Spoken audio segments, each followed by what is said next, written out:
दादाजी को एक दिन सड़क पर पड़ा हुआ अजीब मोबाइल मिला। मोबाइल पुराना था, लेकिन उसकी स्क्रीन अपने आप चमक रही थी। दादाजी ने जैसे ही उसे हाथ में उठाया, मोबाइल अपने आप चालू हो गया। स्क्रीन पर लिखा आया, जो लिखोगे वही सच होगा। दादाजी घबरा गए। उन्होंने डरते डरते मोबाइल में लिखा, काश गांव के सूखे खेतों में बारिश हो जाए। अगले ही पल पूरे आसमान में काले बादल छा गए। तेज बारिश शुरू हो गई। सूखे खेत पानी से भर गए और कुछ ही देर में पूरे खेत हरी फसलों से लहराने लगे। दादाजी हैरान रह गए। फिर उन्होंने लिखा, काश गरीबों के कच्चे घर पक्के हो जाइए। अगले ही पल पूरे गांव के मिट्टी के घर बड़े सुंदर पक्के मकानों में बदल गए। लोगों के फटे पुराने कपड़े नए कपड़ों में बदल गए। पूरा गांव खुशियों से भर गया। धीरे धीरे दादाजी उस मोबाइल से लोगों की मदद करने लगे। किसी की बंद दुकान फिर से चल पड़ती, किसी के घर पैसे पहुंच जाते, किसी की गरीबी खत्म हो जाती। लोग कहने लगे, दादाजी के पास जादुई मोबाइल है।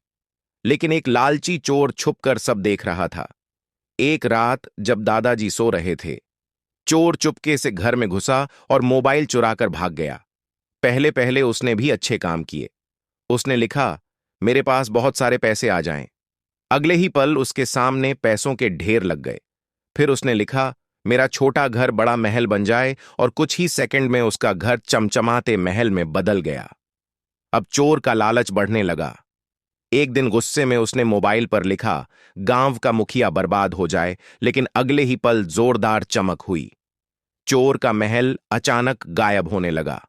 उसके सारे पैसे हवा में उड़ गए। उसके नए कपड़े भी गायब हो गए और वह फिर से गरीब बनकर सड़क पर खड़ा रह गया। चोर डर गया।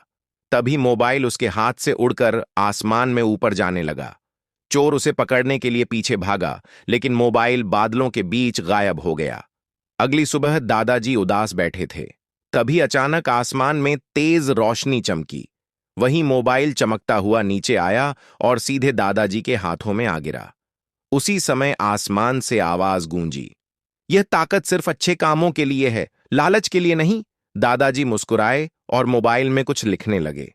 उन्होंने लिखा कि यह मोबाइल उसके पास चला जाए जो मेरी इस वीडियो को लाइक और चैनल को सब्सक्राइब करे। तभी मोबाइल आसमान में उड़ा और गायब हो गया।